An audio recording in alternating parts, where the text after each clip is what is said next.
السلام علیکم۔ قرآن و حدیث کے معزز ناظرین، آج ہم نماز سیریز کے نماز کے فرائض کے پارٹ 2 یعنی نماز کے ارکان کی بات کریں گے۔ تو بنا کسی تاخیر کے بڑھتے ہیں آج کی ویڈیو کی طرف۔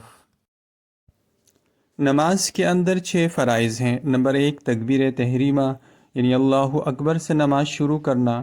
نمبر 2 قیام یعنی کھڑا ہونا۔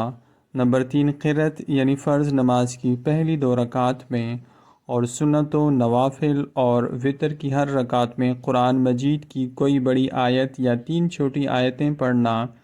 نمبر 4 رکوع کرنا۔ نمبر 5 سجدہ کرنا، ہر رکعت میں 2 مرتبہ فرض ہے۔ نمبر 6 تشہد پڑھنے کے بقدر قاعدہ اخیر میں بیٹھنا، یعنی جتنے وقت میں پوری اتحیات پڑھی جائے اتنی دیر آخری رکعت کے آخر میں بیٹھنا فرض ہے۔ اس ویڈیو کو بار بار دیکھیں اور بار بار سنیں تاکہ آپ کو نماز کے فرائض ذہن نشین ہو جائیں۔ دین اور دین کی معلومات کو دوسروں تک پہنچانے کے لیے ہمارا ساتھ دیں۔ قرآن و حدیث کے یوٹیوب چینل کو سبسکرائب کریں، اس ویڈیو کو لائک اور شیئر کریں۔ جزاکم اللہ۔